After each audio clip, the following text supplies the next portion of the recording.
Nathan, another podcast, another reason to talk about Octopath Traveler. I feel like it's a streak. Well, I know we talked about it last week. No, wait, did we? Not sure. But the week before that, I know we did, because we talked about sales being really good. This is probably at least our third time talking about it. Yeah. And you always got to mention the name, how weird it is. Now that we got that out of the way. The customary name bashing for Octopath Traveler. We can just skim past that this time. So, there was an interview with Square Enix producer Tomoyo Asano. And he was talking to RPG Site, and he was asked about maybe possible DLC being presented for real DLC, actual DLC. Yeah, the kind that you plan and think of afterwards. Yeah, and it's actually like an expansion. Yep. Anyway, let's not sound like broken records. Yeah, DLC. No, there's plenty of people around the internet that share our sentiment. No, I know, but it's just. I feel like it's cropped up so much lately. It's a dead horse at this point. Right. So even though there's no DLC, or they're not planning any DLC, there is a chance, a pretty good chance, that this game is going to get a sequel. And of course, it wasn't designed to. It wasn't like designed with a sequel in mind. They weren't banking on it. Sure, but neither was the original Final Fantasy, which they're sequels, kind of, even though they're completely different universes from each other. Which kind of, I'm still like, that still is a cool concept to me. That they're sequels, but they're not. They're sequels, but they're not in the same universe. I kind of like that. It's kind of dumb.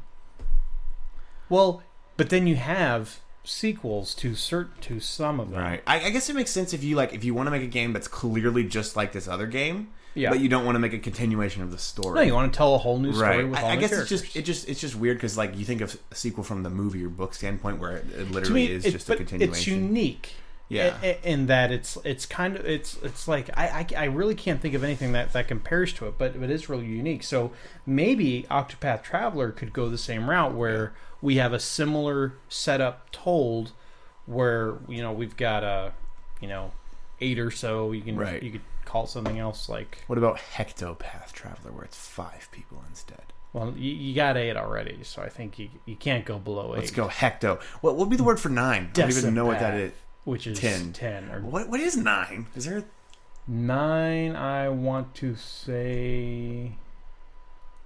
Isn't it like Novapath or something like that? I don't even know. Anyway, how did I look that insert up? prefix, which means 9 here. Path Traveler.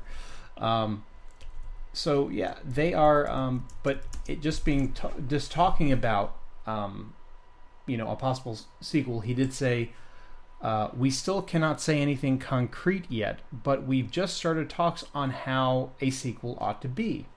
Our team has also become a division, the 11th Business Division, and we've obtained more staff members.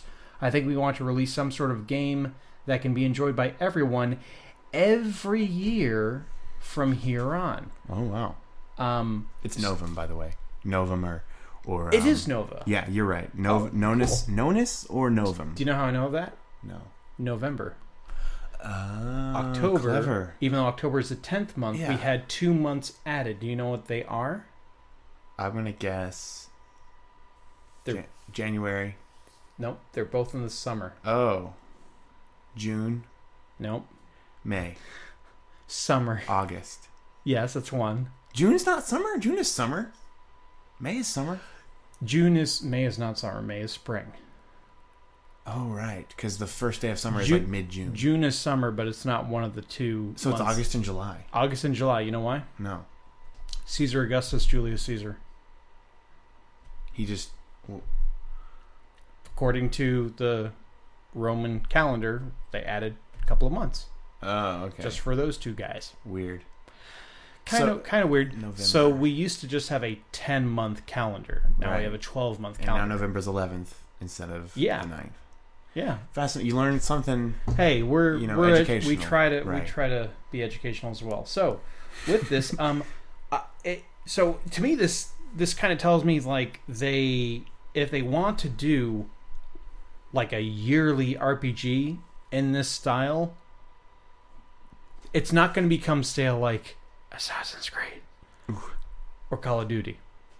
Right. And that's a whole other thing we Because get into, but yeah, we're not gonna see our last few podcasts. I would like to see them do it. Yeah. I would also like to see, if you're going to make one every year, you might as well just make that Chrono Trigger sequel that everyone, especially me, wants to see with this style. Yeah, and people are gonna buy it. They are. Yeah. I mean, if they're buying this game, which they're hungry for RPGs. Yes. But just don't go crazy with it, because I know that I want to say they came out with I want to say it was I Am Setsuna, which was also a throwback to the 16-bit RPG era. And then they made a sequel to, not a sequel to that. Same team made another game very similar to it, and it didn't do so well. So now they're not going to do any more of those. So I think they're specifically thinking about like this kind of art style RPG that they want to release every year. May not even be Octopath Traveler. So right. So I think it's like a spin-off almost. Yeah, I think it's an idea. Just don't abuse that. Right. Otherwise, it's going to die off.